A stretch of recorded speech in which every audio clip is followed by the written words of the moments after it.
Un saluto al pubblico a Milano e a chi è collegato da Fes. Vi parlo da Rabat, la capitale del Marocco e una delle sue storiche città imperiali, in una serata che mette in relazione luoghi diversi del Mediterraneo attraverso il linguaggio del teatro e della musica. Ziryab richiama una storia di attraversamenti, di incontri, di circolazione delle idee. La figura a cui si ispira lo spettacolo diventa così il simbolo di uno spazio mediterraneo che nel corso dei secoli è stato luogo di dialogo, di scambio e di trasformazione culturale. Il teatro, quando riesce a tenere insieme racconto, musica e memoria, offre proprio questo, uno spazio di ascolto in cui le culture non si contrappongono, ma si riconoscono e si interrogano a vicenda.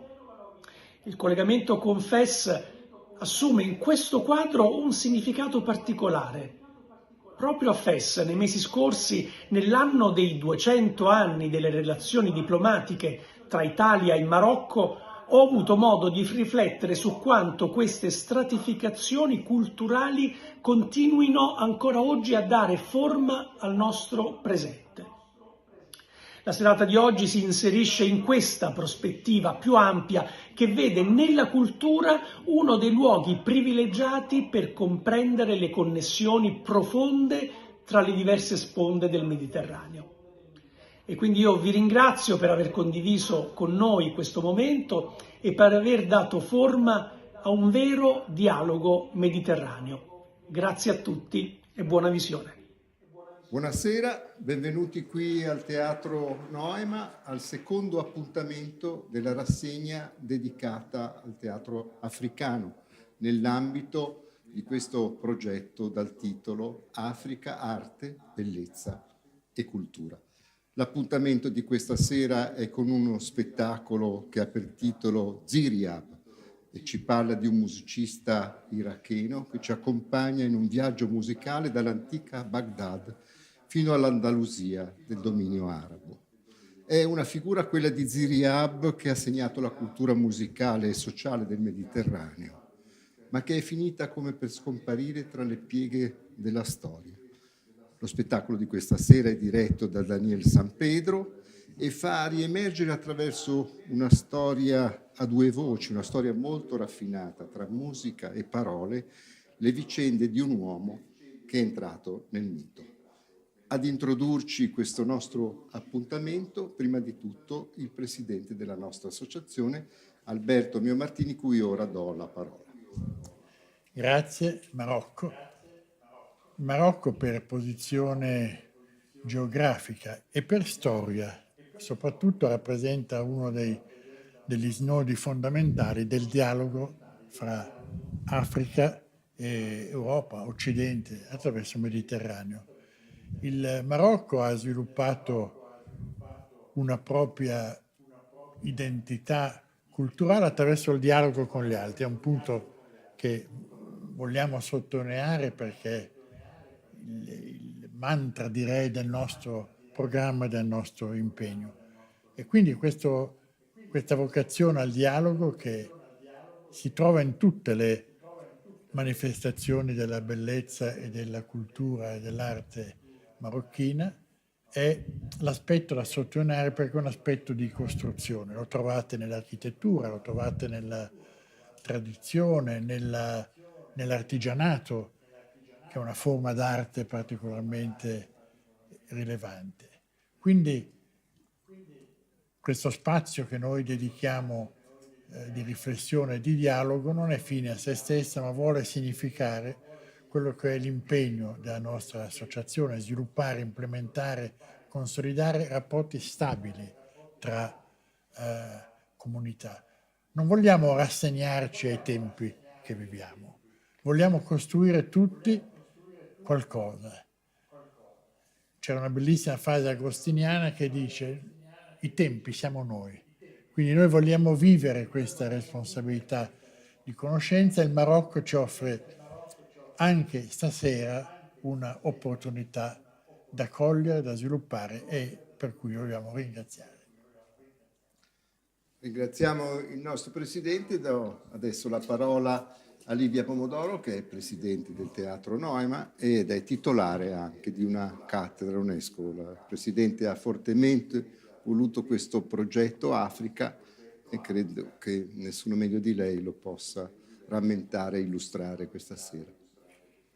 A me il compito di ringraziare innanzitutto la Fondazione che ci ha fornito l'opportunità di mettere insieme, come vedete in questo nostro percorso, due platee e due palcoscenici.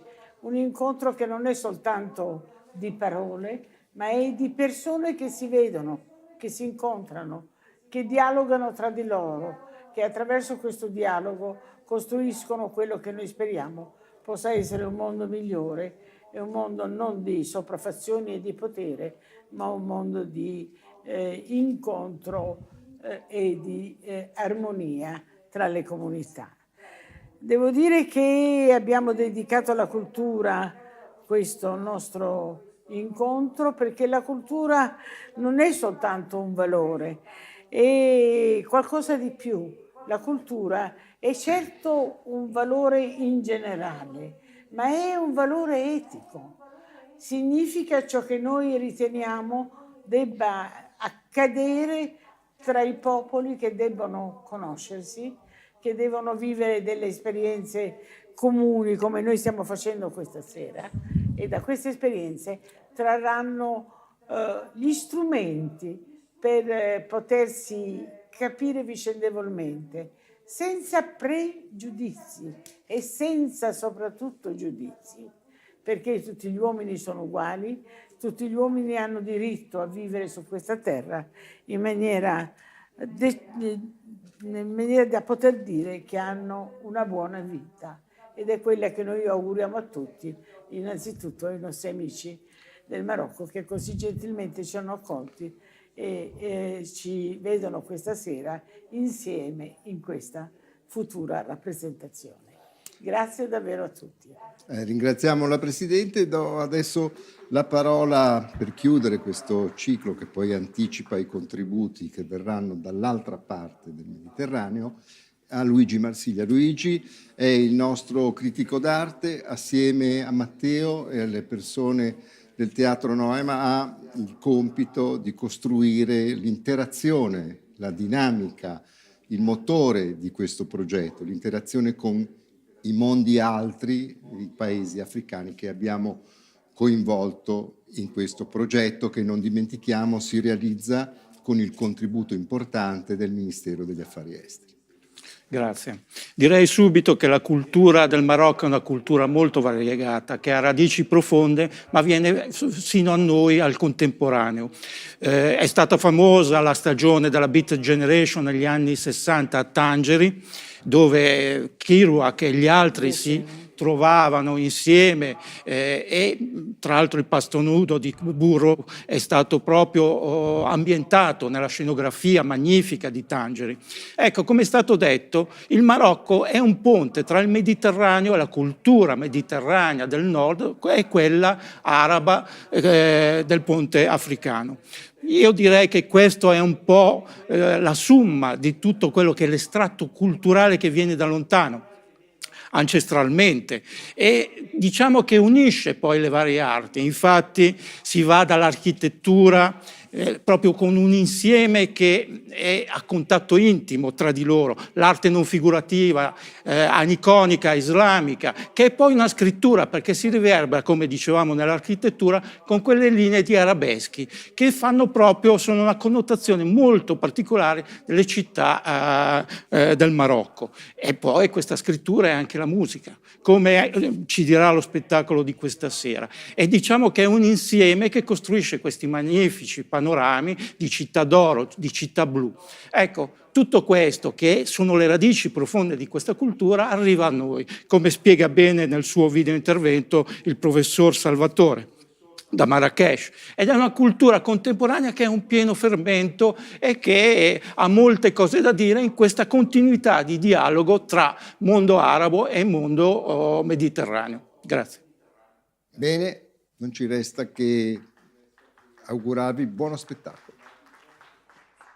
Buonasera a tutti, sono Paolo Lucci, sono il presidente della Fondazione Lucci che ha accolto con immenso piacere e con convinzione la proposta del Teatro Noma di una collaborazione che prevede la realizzazione e la proiezione in streaming dello spettacolo che stasera avrà luogo a Milano. Lo spettacolo si chiama Ziriab, è una produzione di teatro e musica dal vivo e per noi è un motivo di orgoglio e di compiacimento, in quanto la Fondazione Lucci opera in Marocco ormai da 15 anni con la propria sede, il Cadra Nujum, che è stato inaugurato appunto nell'ottobre del 2010 sotto l'alto patronato del Re del Marocco. La Fondazione promuove il dialogo interculturale e la valorizzazione di tutte le espressioni artistiche e intellettuali quali strumento essenziale di comprensione e di convivenza civile. Lo spettacolo promuove valori di apertura, di incontro e di dialogo interculturale, valori che guidano l'operato della Fondazione appunto da sempre. Desidero rivolgere un saluto e un ringraziamento alla Presidente del Teatro Noma, la dottoressa Livia Pomodoro, sperando di poterla incontrare presto di persona, e auguro a tutti una visione dello spettacolo sia a Milano sia a Fez presso il Casa Nujum che sia la più partecipata possibile. Grazie. Buonasera dal Marocco. Parlare di cultura del Marocco non è facile. Inizierei col dire che è un paese biculturale che è composto da due anime, arabi e berberi, che dopo secoli si sono fusi con la religione dell'Islam che è predominante. È un popolo ospitale, hanno un'artigianalità piena di tradizioni che tocca diverse materie. Hanno un concetto di famiglia molto forte. L'arte non è da ultimo, l'arte contemporanea parlo, che è in continua ricerca. Proprio in questi giorni c'è una fiera, la 154, una fiera dell'arte africana, che si svolge al Mamounia, questo grande hotel di Marrakech, dove gli artisti marocchini, con la fotografia, la pittura, la scultura, le installazioni, hanno una forza creativa e la mostrano con grande forza. Le città come Marrakech, Fez, Rabat, Meknes, Tangeri sono solo da visitare e non da raccontare. Bonjour, professeur Imen Benani, doyenne de l'école d'architecture de l'Université internationale de Rabat et titulaire de la chaire UNESCO Paysage urbain historique. Aujourd'hui, je vais présenter le patrimoine de l'UNESCO et en introduction sur le patrimoine urbain marocain. Les tissus traditionnels urbains de la Médina, la ville islamique.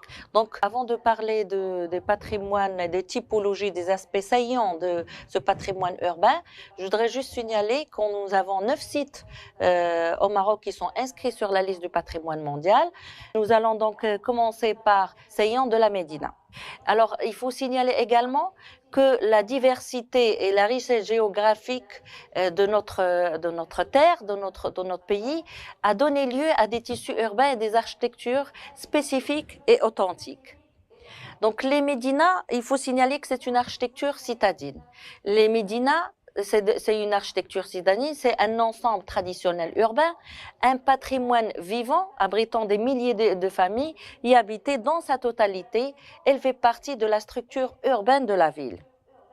Donc la médina en général, elle se présente comme un ensemble d'espaces clos, collés les uns aux autres, fondés sur le principe de bon voisinage, la préservation de l'intimité des foyers. Elle favorise la hiérarchisation des espaces et aussi la hiérarchisation des fonctions. Les fonctions urbaines. À l'intérieur de l'enceinte, on remarque une petite répartition entre les quartiers, une nette plutôt répartition entre les quartiers résidentiels et les quartiers qui rassemblent les fonctions urbaines. Nous retrouvons dans les maisons ou la maison marocaine l'obsession de l'eau dont la présence est imminente. Donc on va retrouver de l'eau. L'eau elle est présente dans le patio sous forme de fontaine qu'on va retrouver aussi sous forme de bassin. Et cela selon le statut, selon ce qu'on peut se permettre, cette fontaine ou ce qu'on peut permettre ce bassin. Mais on aura aussi l'élément végétal aussi qui est très important, très présent et il y a une volonté aussi parce qu'on va trouver les jardins, les potagers, les vergers et les plantes d'ornement occupent le moindre espace libre à l'intérieur des remparts jusqu'au centre des maisons. Et je vous remercie pour votre attention. Hello, my name is Zainab Bah. I was born in Casablanca in 1977, a city that reflects the energy, ambition and resilience of Morocco itself. Today, I am not only a businesswoman, but also woman, mother and wife who believe deeply in the power of growth, personal growth, economic growth, and the growth of a nation. Over the past decades, Morocco has experienced remarkable economic developments. Our country has become a strategic bridge between Africa, Europe, and the rest of the world.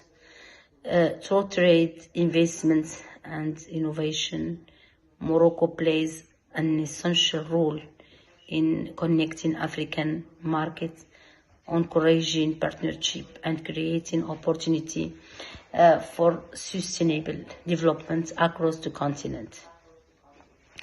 One of the most powerful force behind this progress is the role of the woman in the Moroccan economy. Moroccan women are no longer only participants in society.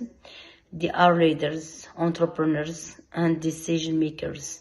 They are building business, creating jobs, and shaping the future of our country with confidence and determination. As for me, I am proud to be part of this movement.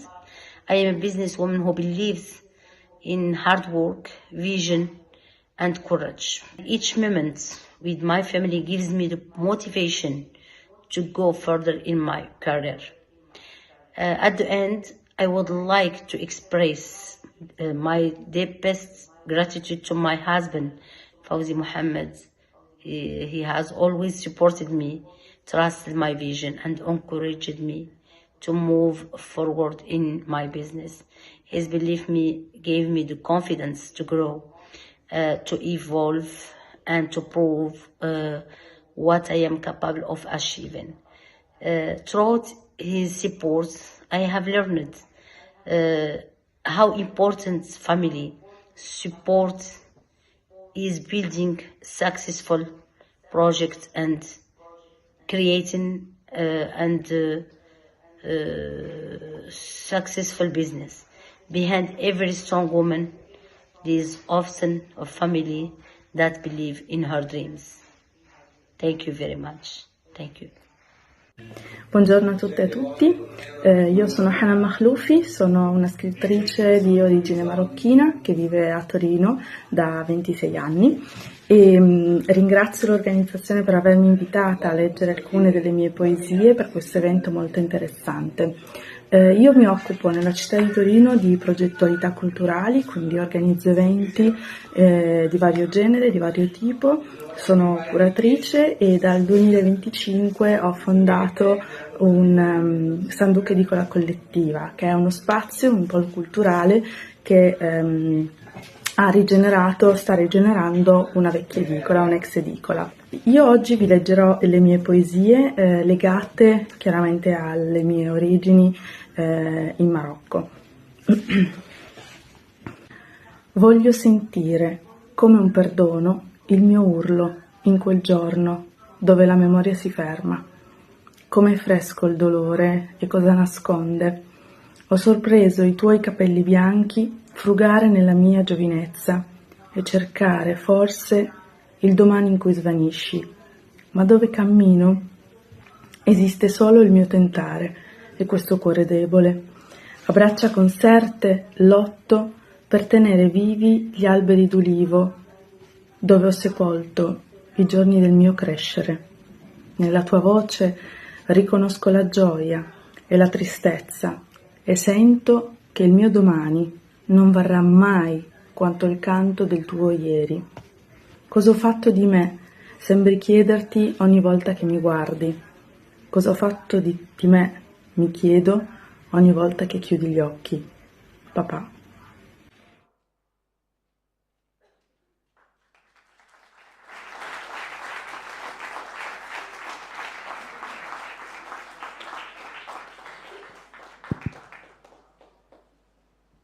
Grazie.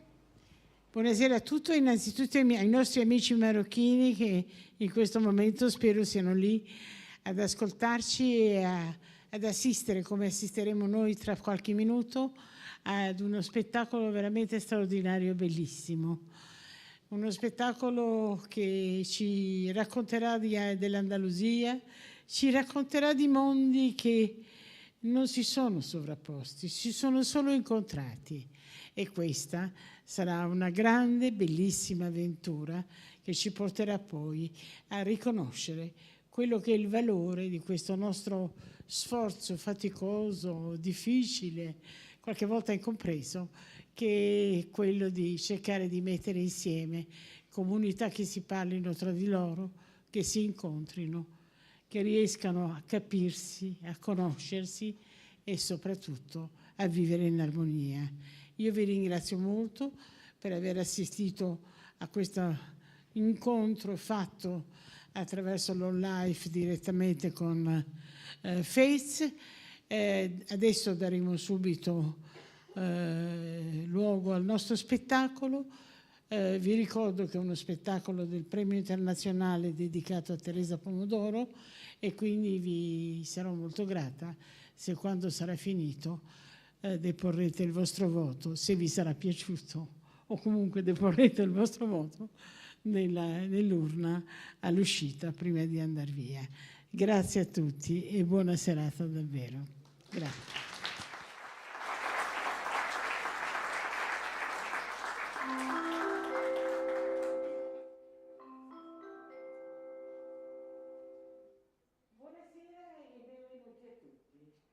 Lo spettacolo sta per cominciare.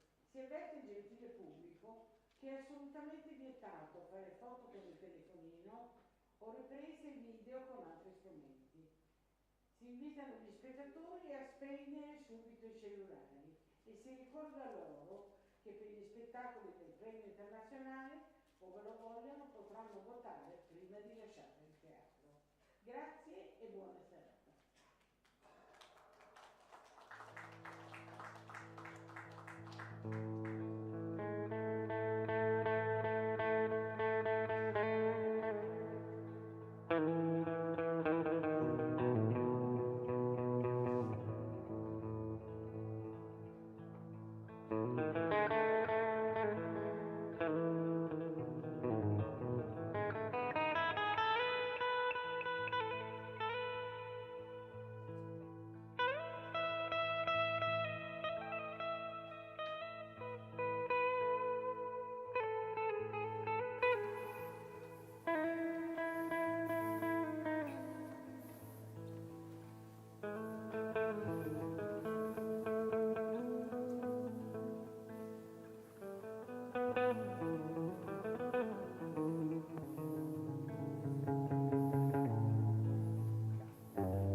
En 711, les Berbères franchissent le détroit de Gibraltar et conquièrent la péninsule ibérique.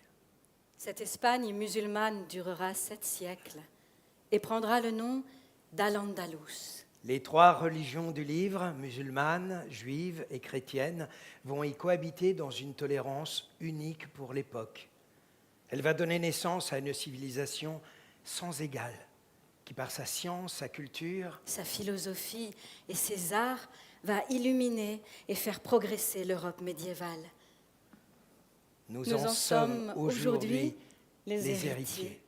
Cette mosaïque de peuples et de religions va attirer et voir naître un grand nombre d'hommes et de femmes illustres. C'est la vie de l'un d'eux que nous avons choisi de vous raconter, celle du jeune musicien Ziryab. Et cela pourrait bien commencer par...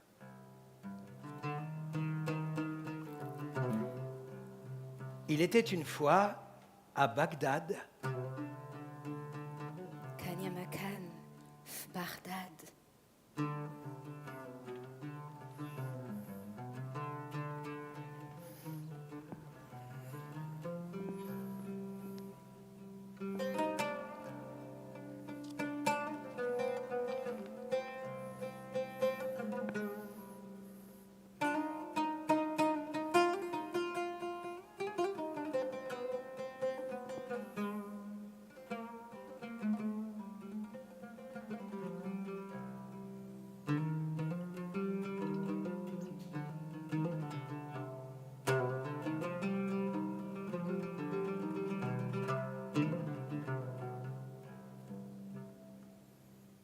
Accoudé à la fenêtre, Ziryab apercevait au-delà des terrasses voisines l'un des innombrables canaux qui sillonnaient Bagdad.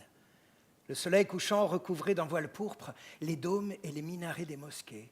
Au loin s'éleva le chant mélancolique du muezzin appelant les fidèles à la prière du soir. C'était une longue et triste lamentation qui rappelait aux hommes l'infinie grandeur d'Allah.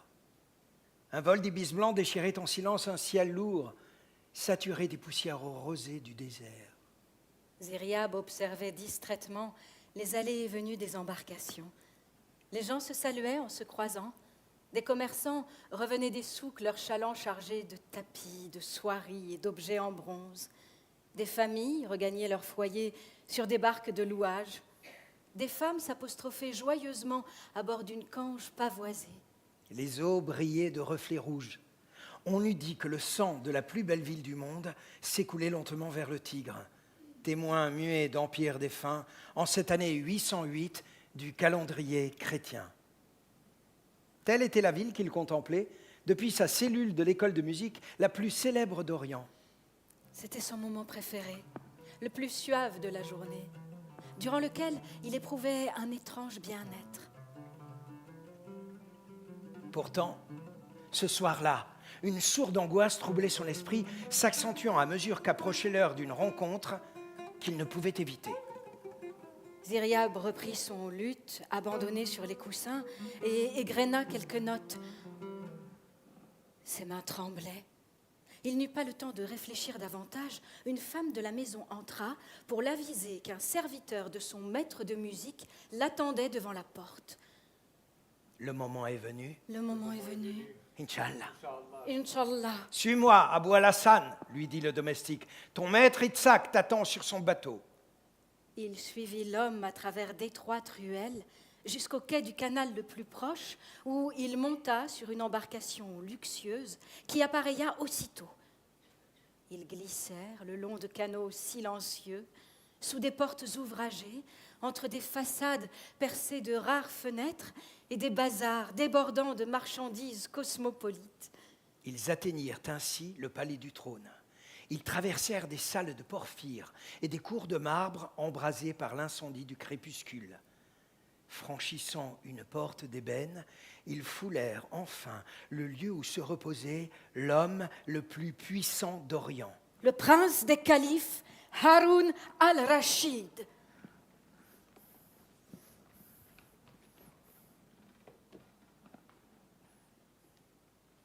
Sois le bienvenu, Itzhak, ainsi que ton disciple.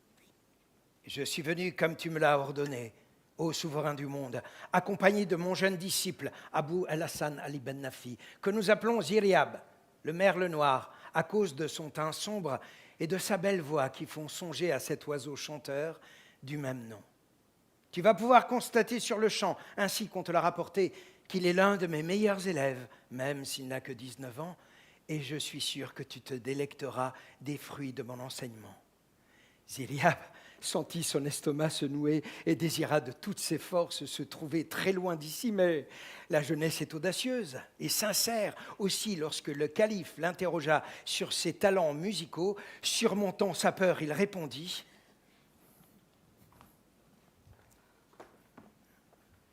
« Je sais chanter comme beaucoup d'autres, mais je possède également un talent qui n'appartient qu'à moi.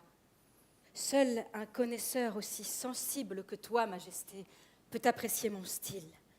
Si tu m'y autorises, je vais te chanter ce que personne n'a encore jamais entendu. Mais accorde-moi la grâce, Majesté, de jouer de mon propre luth. » Qu'a donc ton instrument qui le rende préférable aux autres ?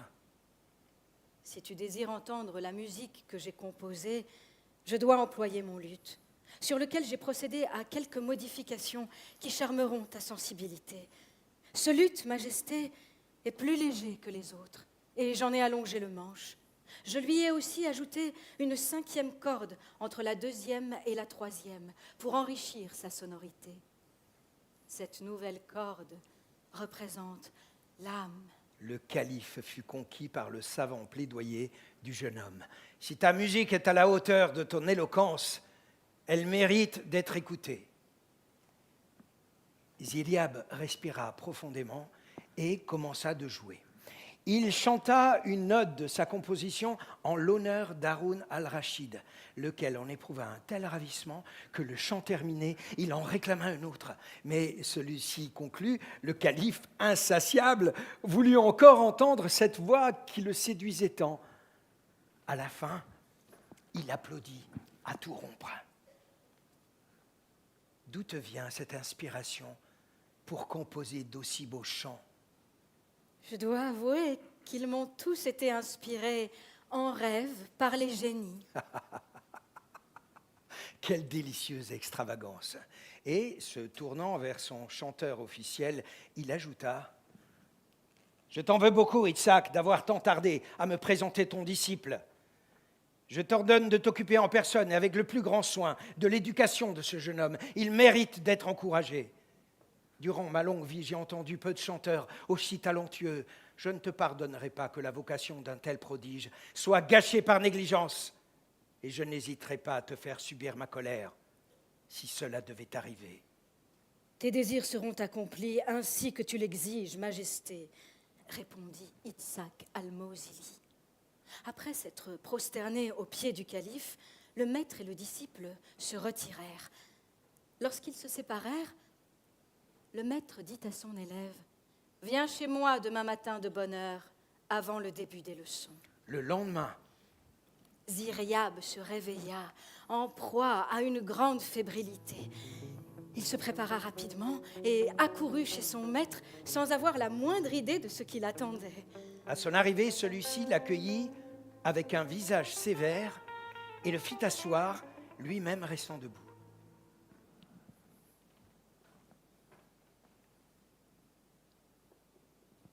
Écoute mes paroles avec attention, Ziryab.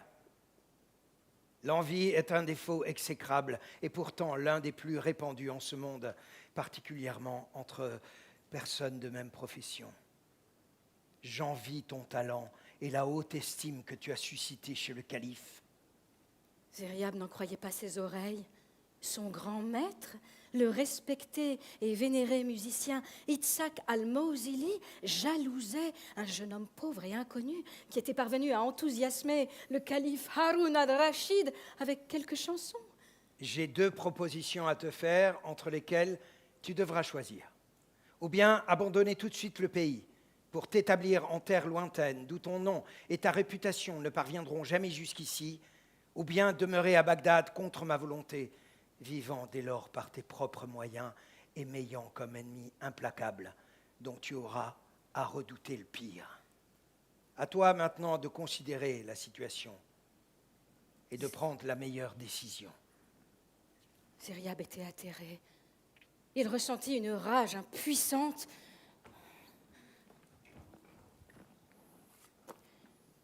Le lendemain matin, il se présenta chez son maître et lui dit « J'accepte l'exil. » Itzhak lui donna donc un chameau, des vivres, des effets et de l'argent pour un voyage sans retour.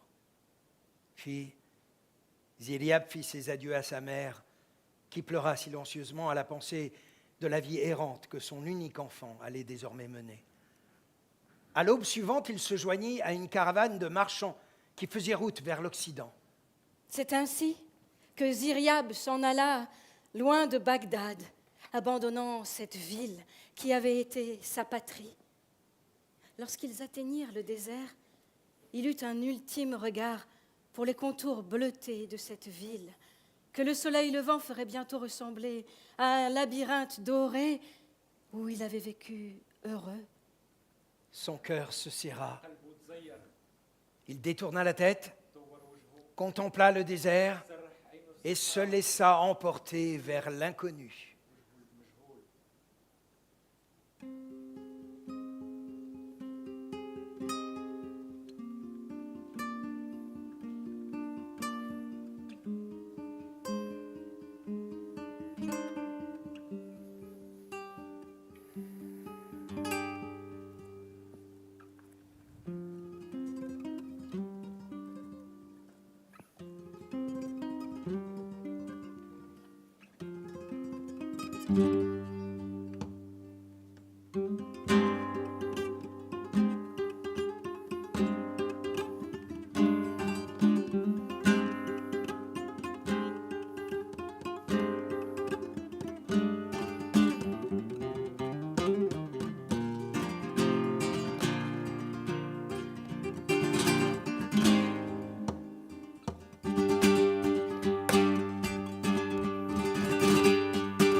Allez.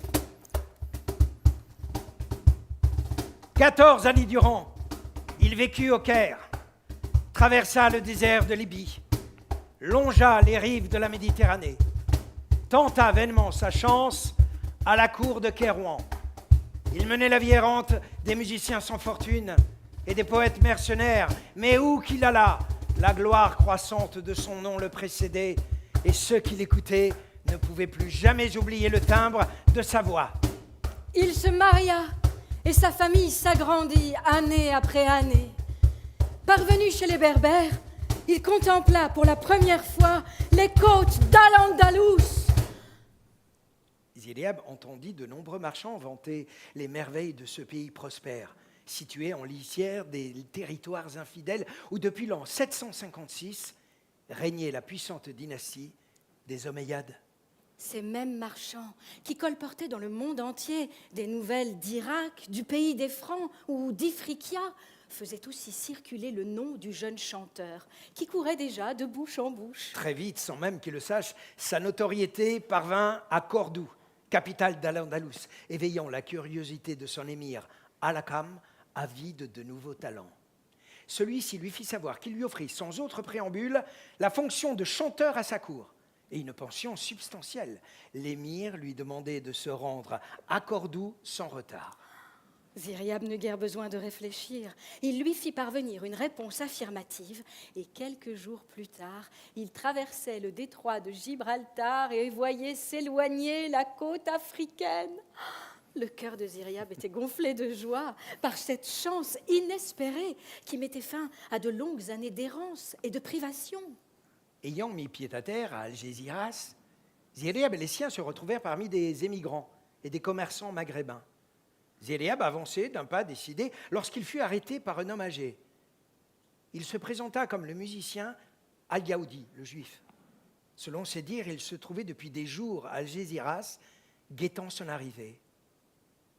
Mais son visage s'assombrit lorsqu'il dut annoncer une mauvaise nouvelle. L'émir Al-Hakam était mort peu de temps auparavant. Son fils aîné, qui lui succédait, Abdelrahman II, venait d'être investi nouvel émir 3 jours plus tôt. Ziryab crut que tout était perdu Une mort imprévue réduisait une fois de plus à néant ses rêves ambitieux. Il lui était désormais vain de rechercher auprès d'autres cours une gloire qui lui était sans cesse refusée. Toutefois, le musicien juif le convainquit de demeurer à Algésiras, le temps de connaître l'attitude du nouvel émir. Ziryab vécut d'interminables jours d'angoisse, durant lesquels naquit une rapide amitié entre lui et le musicien cordouan. Ainsi apprit-il l'étendue de sa notoriété, parvenue récemment jusqu'à la cour de Cordoue. Un jour, enfin, la chance se présenta aux chanteurs de Bagdad avec l'arrivée d'une caravane de mules en provenance de la capitale. Un élégant eunuque vint saluer Ziryab et lui transmit le souhait du nouvel émir Abdelrahman d'honorer le généreux contrat offert par son père.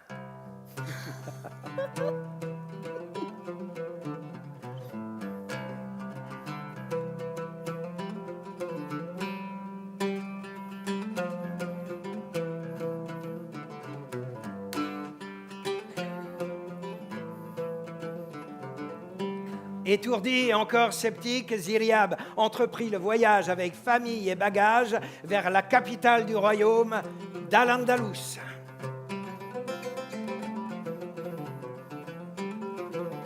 Un soir, enfin, ils aperçurent au loin Cordoue, la cité des Omeyyades, labyrinthe opalescent, hérissé de minarets et de clochers, sous un ciel violacé.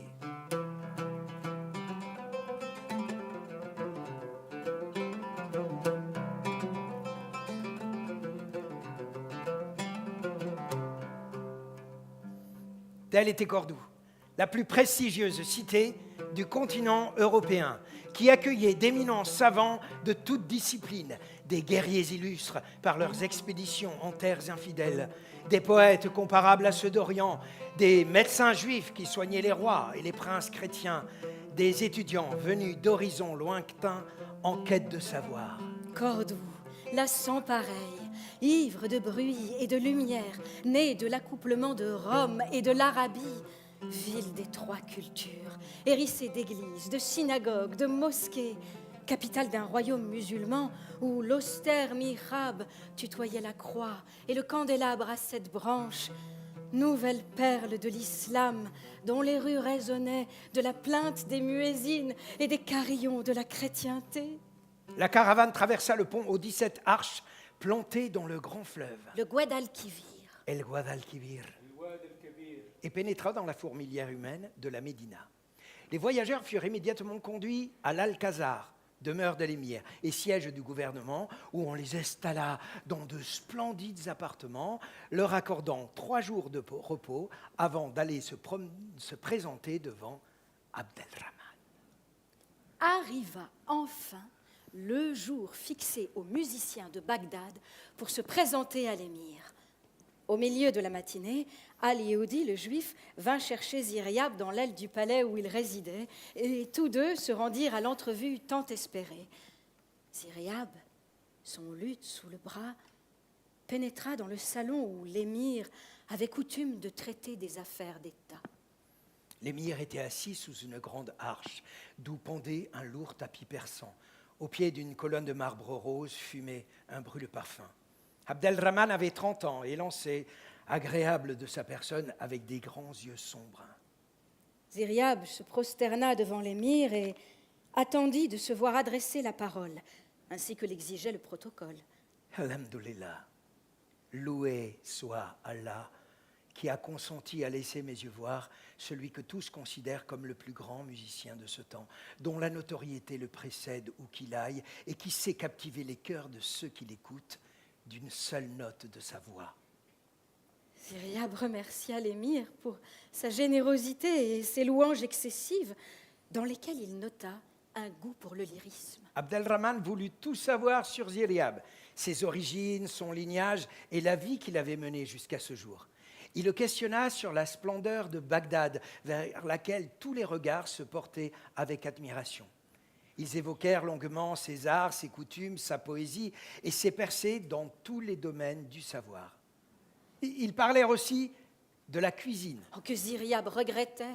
Ziria promit à l'émir d'instruire ses cuisiniers de quelques recettes de son pays.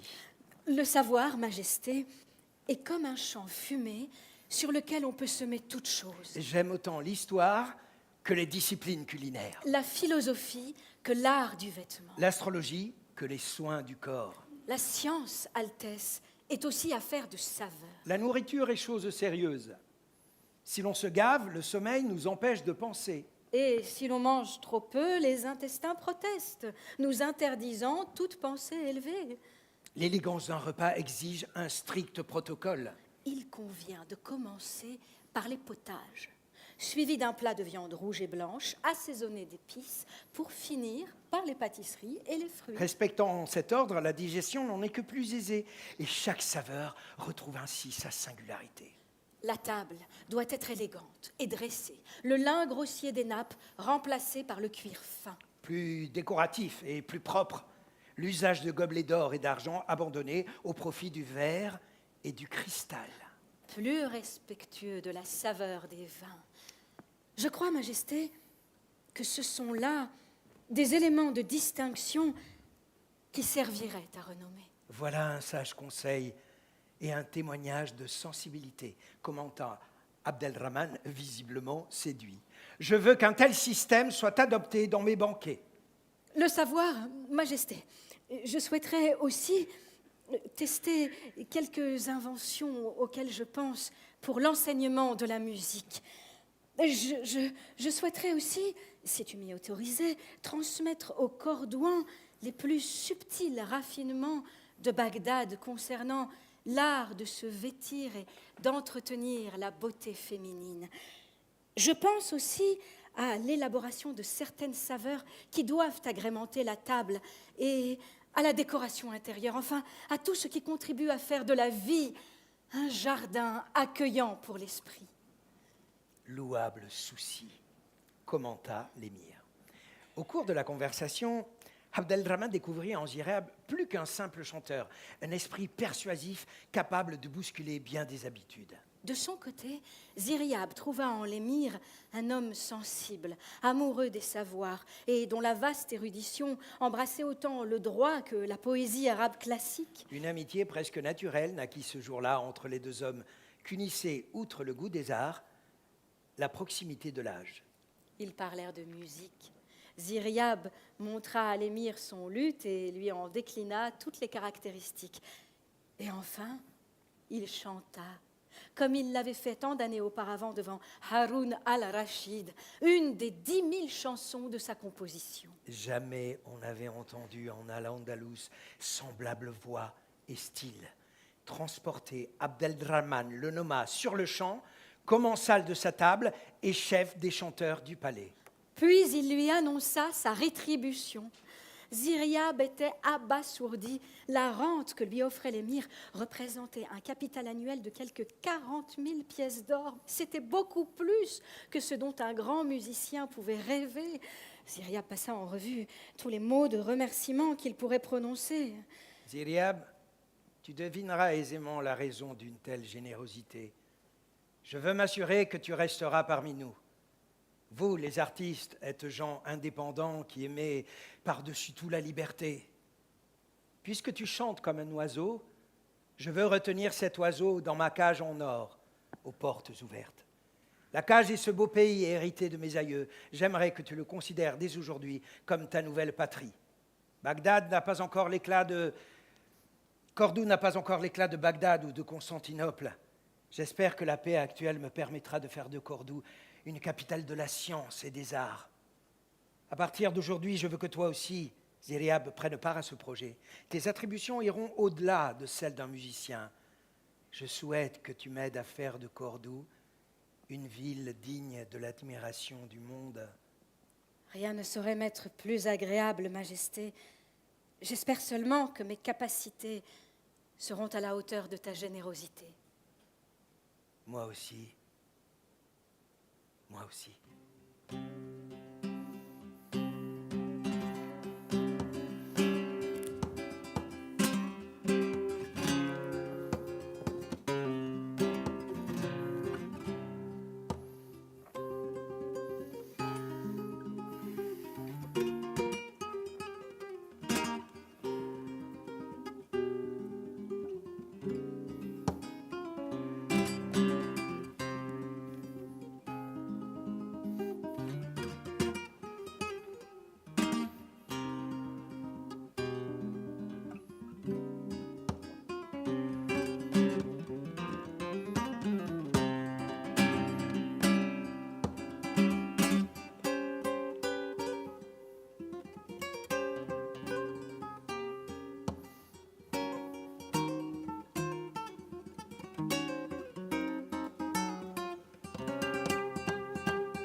Tout Cordoue savait déjà qu'un certain musicien venu de Kérouan, à l'invitation du nouvel émir, recevait de celui-ci une rente princière.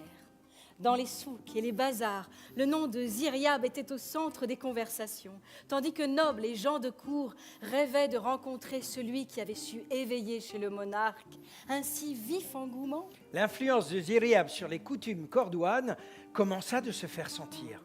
Il s'était rendu en personne dans les tanneries et les ateliers afin d'apprendre aux artisans de nouvelles façons d'affiner et de découper le cuir et de le décorer.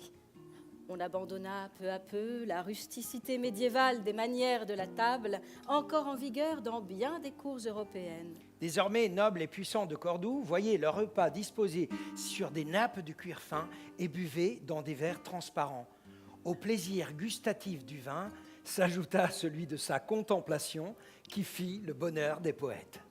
Ziryab introduisit des recettes de cuisine, institua l'ordonnance des banquets et enseigna l'art de l'ornementation des mets afin de rendre ceux-ci agréables à la vue et stimulants pour l'appétit. Lors d'un repas au palais, l'émir qualifia de délicieuses ces tiges bouillies que Ziryab lui fit goûter et qui n'étaient rien d'autre que des asperges.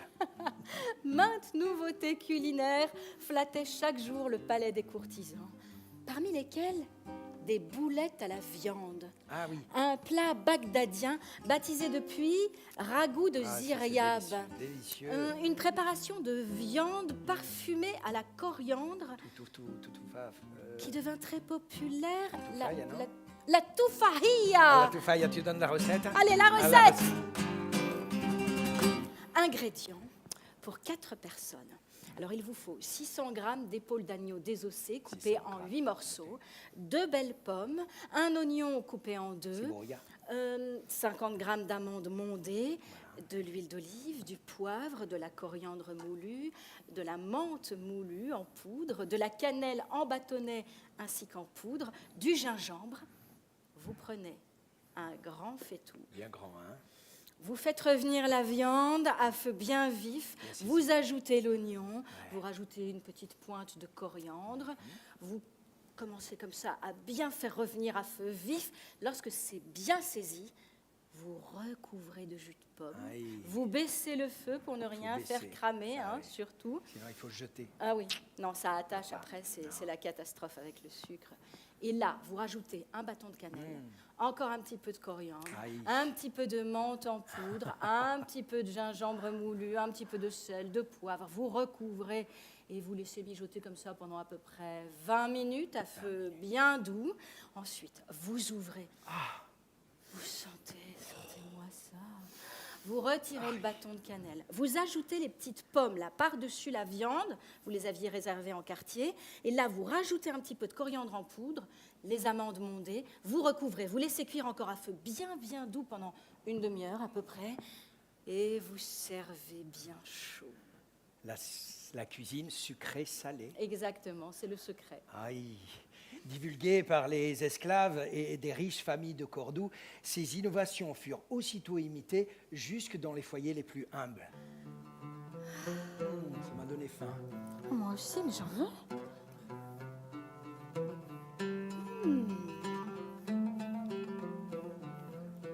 Vous voulez? Vous en voulez? Un petit peu? Faites passer. Prenez. Faites passer. On en a d'autres? Ouais?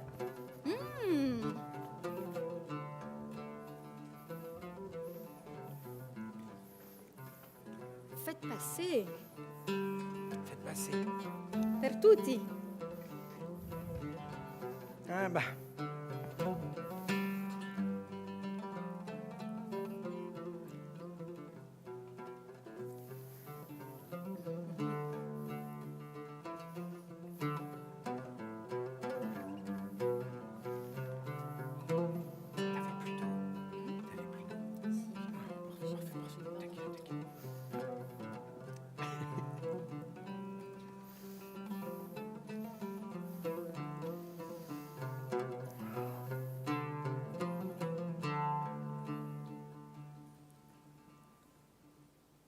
Jachtua. L'hiver arriva. L'inauguration de l'école de musique de Ziryab fut la grande nouveauté de cette nouvelle saison.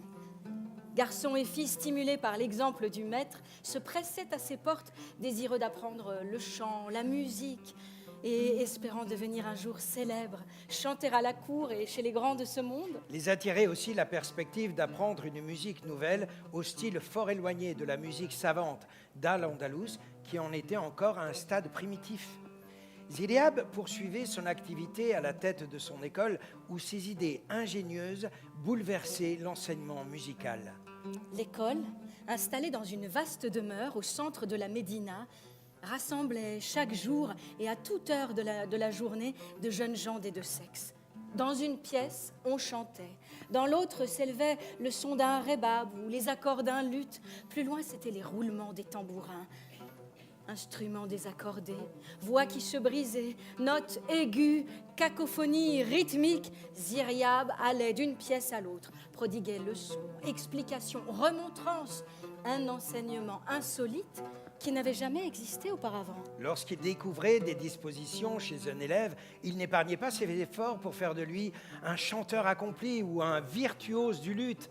Mais s'il notait des marques répétées de maladresse ou de simple paresse, il suggérait à l'élève de suivre plutôt la voie du commerce ou de la vente de tapis.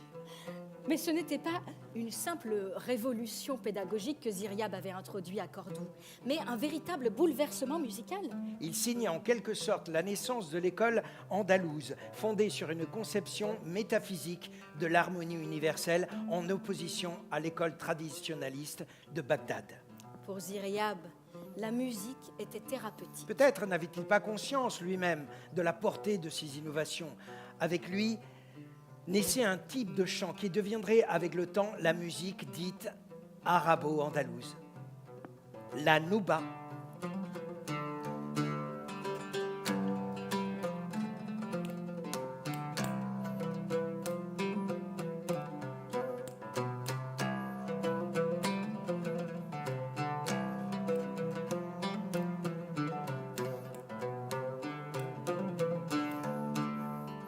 Grâce à Ziryab, la musique savante en al-Andalouse ne serait plus jamais la même, ce que les amoureux de cet art commençaient à comprendre.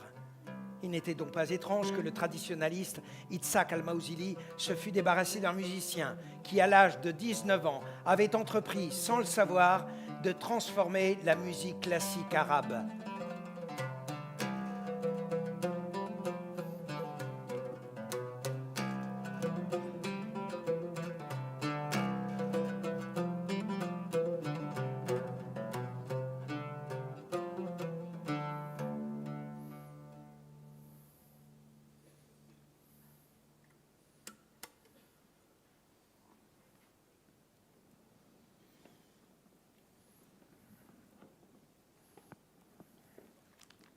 Grâce à la popularité de son école, Ziryab se familiarisa avec toutes les couches de la société cordoine. Il avait pour élèves des enfants d'aristocrates rencontrés à la cour, des gens humbles, une récente classe moyenne composée d'artistes et de commerçants, des adoptés appelés renégats, méprisés par les nobles et qui constituaient une grande partie de la population d'origine chrétienne ou juive, mais tous de père ou mère musulmans. Et d'autres, les Mawalis, anciens esclaves, chrétiens pour la plupart, ayant embrassé l'islam afin de recouvrer leur liberté. Des Juifs suivaient aussi l'enseignement de Ziryab. Persécutés sous la monarchie wisigothe, ils avaient vu leur situation s'améliorer sous la domination des musulmans. auxquels ils s'étaient facilement assimilés, parlaient et écrivaient l'arabe, adoptaient leurs coutumes, tout en respectant leurs traditions et leur religion et en fréquentant les synagogues. Les Juifs régnaient sur certaines villes d'Al-Andalus et comptaient nombre de fonctionnaires, littérateurs, philosophes, musiciens, orfèvres. Les chrétiens étaient appelés mozarabes, ce qui signifie arabisé, nom dérivé de mustarab, celui qui demande à vivre comme un arabe. Juifs et chrétiens étaient englobés sous la dénomination gens du livre à cause de leur croyance en la tradition révélée. Les musulmans respectaient la religion des pays conquis. Juive, chrétienne, sabéenne chez les Perses, mazdéenne, et considéraient ces pratiquants comme des protégés. Ils n'obligeaient personne à se convertir à l'islam. Et ils étaient persuadés que la seule force d'attraction de leur religion y suffirait. En Al-Andalus, les chrétiens conservaient leurs églises et pouvaient sonner les cloches le dimanche. Ils possédaient leur administration dirigée par un comte ou un gouverneur nommé par l'émir, leur propre collecteur d'impôts et leur juge. En raison de l'indéniable supériorité de la culture apportée dans la péninsule par les musulmans, les chrétiens finirent par s'arabiser jusqu'à parler et écrire l'arabe, s'habiller comme les musulmans et étudier leurs sciences, leur littérature et leur musique. La culture, la langue et le caractère espagnol influencèrent à leur tour les musulmans, contribuant à la formation de ce phénomène unique d'une nation islamique où les femmes jouissaient d'une liberté inusitée, se promenaient le visage découvert et se distinguaient comme poétesses. L'on y buvait et souvent abusait du vin, célébré par les poètes et pardonné par les juges qui ne pouvaient faire abstraction d'une terre où la vigne pousse depuis la nuit des temps. Cette mosaïque de peuples et de religions formait une civilisation flamboyante et les chroniqueurs rapportaient que les hommes étaient fiers et prodigues, ingénieux et vifs. Ils étaient comparables aux Bagdadiens pour la beauté et le raffinement, l'élégance et l'esprit, la mémoire et le talent. Aux hindous pour le goût du savoir et leur amour des sciences. Aux Turcs pour leur aptitude guerrière. Aux Chinois pour la délicatesse de leurs ouvrages. Enfin aux Grecs pour leur connaissance des sciences naturelles et physiques, l'habileté à faire surgir les eaux dans les entrailles de la terre, leur art de la botanique et de l'agriculture. Ziryab apprenait à aimer cet étrange peuple aux origines si multiples et ouvrait à tous les portes de son école. Il ne considérait pas la richesse, ni le rang, la couleur de la peau, ni l'étoffe du vêtement, mais la seule capacité d'apprendre une musique nouvelle que les élèves s'approprieraient aussi naturellement que le pain qu'ils mangeaient ou le lait d'ânesse qu'ils buvaient. Mamanga. Assis.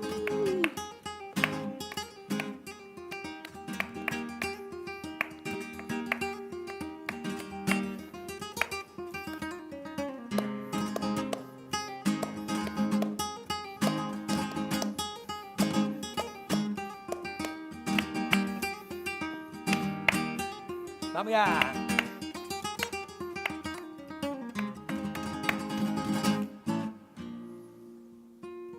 Por las ramas de un laurel van dos palomas oscuras. La una era el sol, la otra era la luna. Vecinitas les dije, ¿dónde está mi sepultura? En mi cola dijo el sol, en mi garganta dijo la luna. Ay.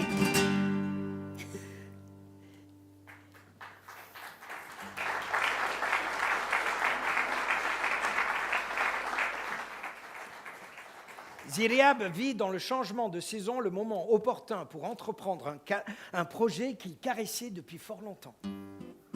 ayant observé que les Andalous avaient une conception quelque peu rudimentaire de l'art du vêtement et des soins corporels, il avait songé à modifier leurs habitudes. Ziryab soumit son audacieux projet à l'appréciation d'Abd al-Rahman et, fort de l'agrément royal, il choisit une vaste demeure, la fille richement meublée, décorée de tapis, de tentures et de tout ce qu'il jugea nécessaire au confort de ses futurs clients. Ziryab acheta dans les souks des objets de qualité, les plus fines étoffes, des tables en bois ouvragé, de nombreux ustensiles tels que peignes fins, démêloirs, épingles, flacons, pots, brosses, flacons, cuvettes et fioles. L'automne était sur le point de s'achever lorsqu'à la surprise de tout Cordoue, Ziryab inaugura solennellement sa maison de beauté. Les rumeurs coururent les bazars. Au bain public, les femmes délaissèrent tout autre sujet de conversation. La maison de beauté fut immédiatement bondée.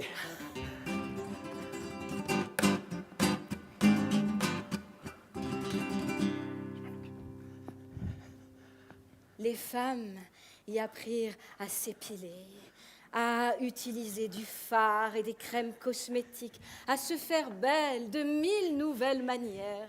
À se tailler les cheveux et à se les coiffer à la mode orientale.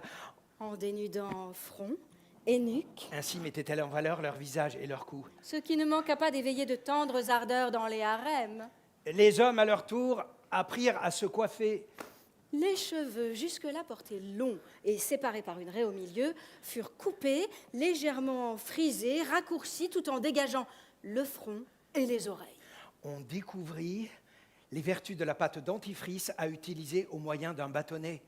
Du jour au lendemain, la maison de beauté de Ziryab devint le lieu de prédilection des élégantes, des concubines princières et des hommes distingués. Les femmes papotaient, riaient, exhibaient leurs jambes, gainées de pubeux de toile fine. Elles échangeaient des confidences osées devant des tables remplies de fioles de parfum, de pots de crème, de poudre, de teinture et de maquillage en tout genre. D'autres tables débordaient de godets de fard rouge, argent, de poudre pour blanchir le visage. D'onguents, d'emplâtre épilatoire à base de chaux vive et d'huile ou d'autres mixtures.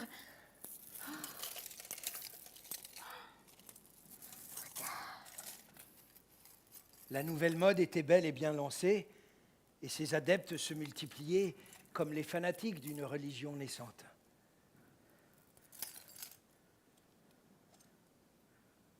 Dans l'esprit des Cordouans, le nom de Ziryab signifia désormais arbitre de l'élégance et de la beauté. Génie de la musique. Et du raffinement.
جات هموام ومشات هوام.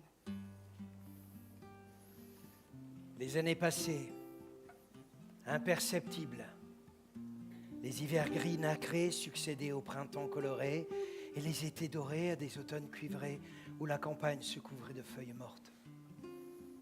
L'éternel retour des saisons éloigné de l'Égir. Des hommes, chaque année, mouraient à la guerre sainte. D'autres naissaient, et les gens continuaient de maudire la dureté de la vie, à colporter leurs tragédies intimes dans les souks, à nourrir des illusions à la chaleur des braséros ou dans l'étreinte d'un corps aimé, palpitant de vie.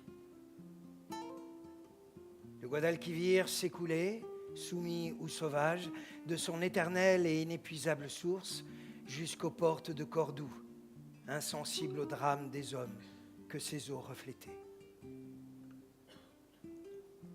Un soir d'automne, alors que le vent soulevait les feuilles mortes dans les jardins de l'Alcazar, entre les pavillons de pierre ocre, Ziryab et Abdelrahman montèrent aux terrasses vitrées du palais des anciens émirs qui servait maintenant d'observatoire astronomique.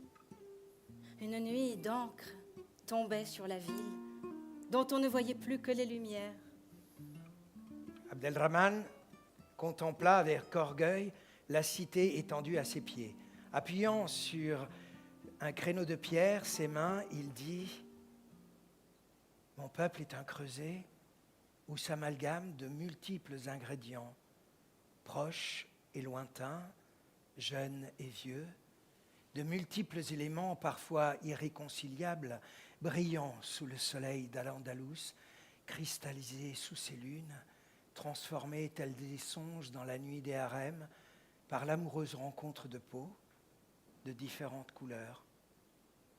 Chaque nouvel Andalou est un pas franchi vers un peuple qui vibrera peut-être un jour d'un seul et même sang. Je me demande si tant de veines peuvent constituer un bloc de marbre.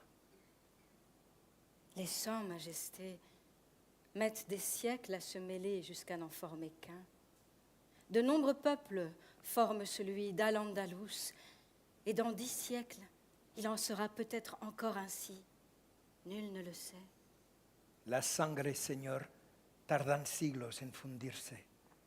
En este pueblo hay ahora 1000 pueblos, y quizás los haya todavía dentro de 10 siglos. ¿Quién sabe?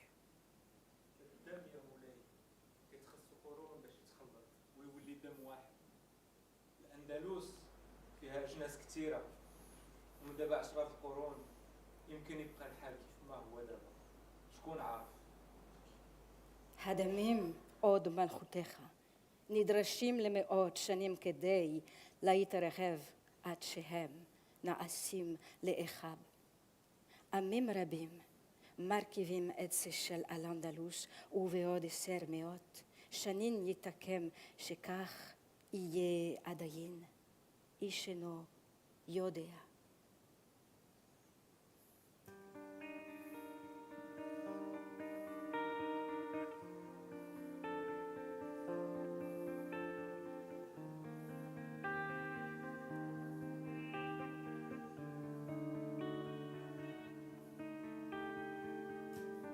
Abdelrahman contemplait encore la ville étendue à ses pieds lorsqu'il fut foudroyé par une attaque d'apoplexie. Les esclaves qui montaient la garde accoururent à son secours et le transportèrent dans ses appartements. Ils appelèrent les eunuques et le médecin. Celui-ci ne laissa aucun espoir. Abdelrahman ibn al-Hakam Abu Marwan expira avant l'aube, après un règne de 30 ans, 4 mois et 1 jour. C'était la 3e lune du mois de Rabi de l'an 238 de l'Hégire, 22 septembre 852. Abdelrahman fut inhumé dans le tombeau des sultans andalous, à l'intérieur de l'Alcazar, en présence de ses épouses, ses concubines, de ses 45 fils, de ses frères, des eunuques et des grands de ce royaume. Ce fut une triste journée.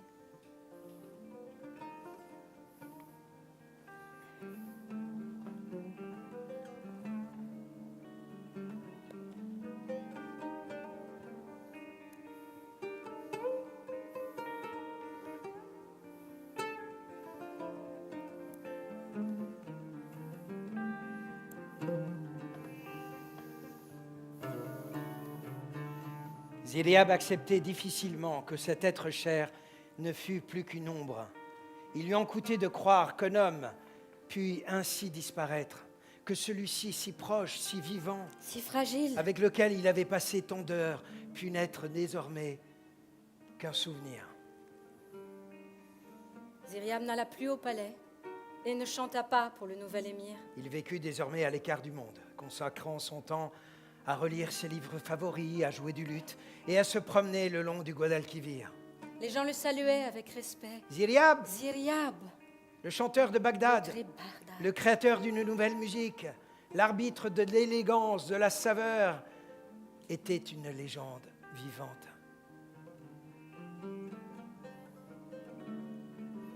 Durant la saison sèche, il s'installait dans sa demeure estivale où il passait de longues heures à égrener ses souvenirs. Il revoyait son enfance à Bagdad, le calife Haroun al-Rachid, ses jours à Kairouan. sa première rencontre avec le jeune Abdelrahman. C'étaient les images mêlées d'une longue existence qui s'acheminait inexorablement vers le mystère de la mort.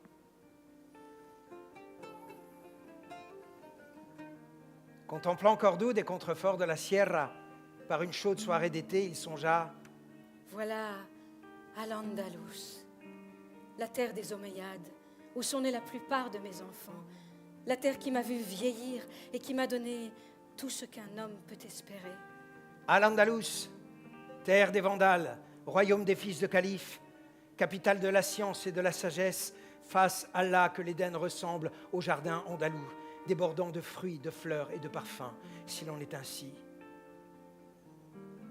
il m'importe peu de mourir.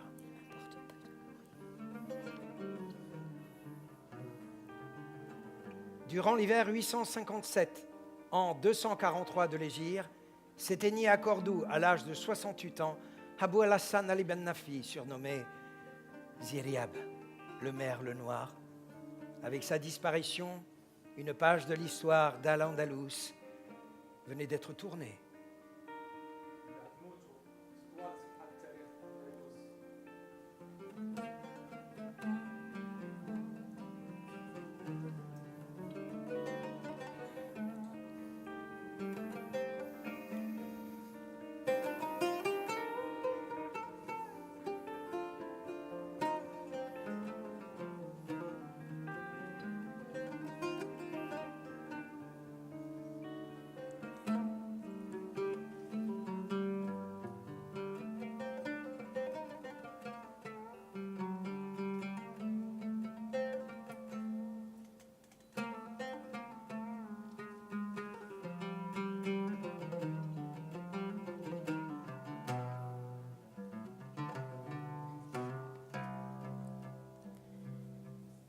Round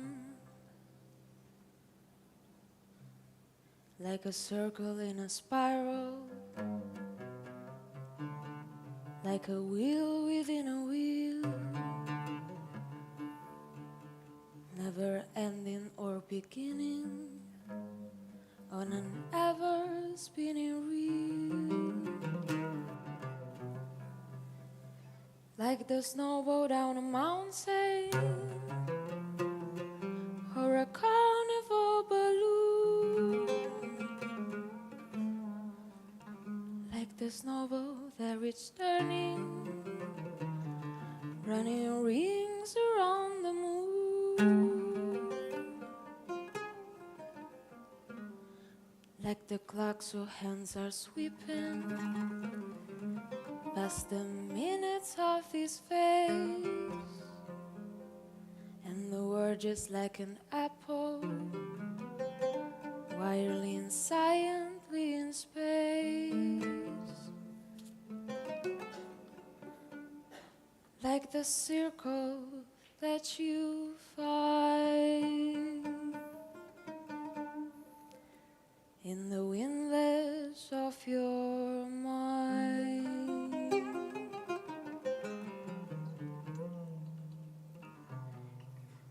Like a tunnel that you follow to a tunnel of its own, down a hollow to a cavern where the sun has never shone,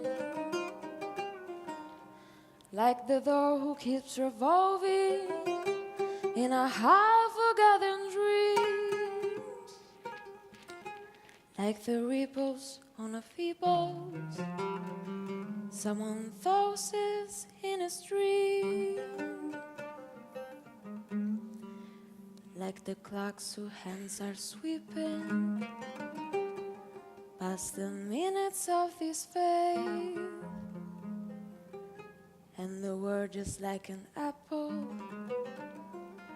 whirling silently in space, like the circle that you find in the windless of your mind.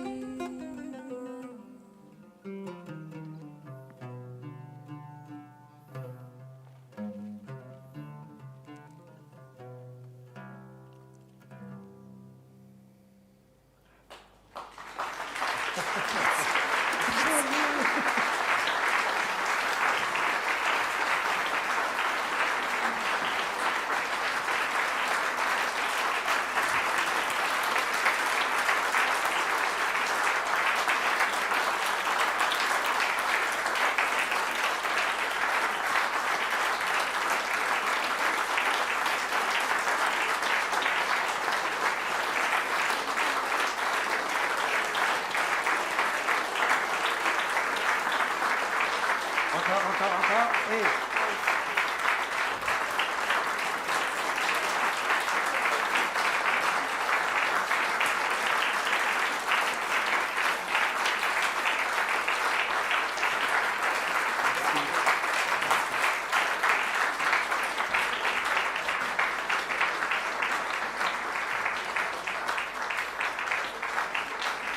Allez, on retourne.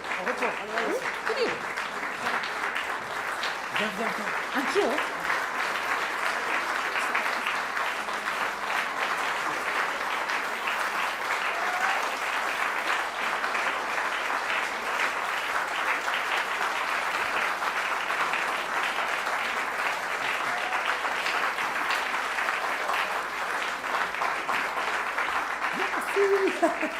Bravo.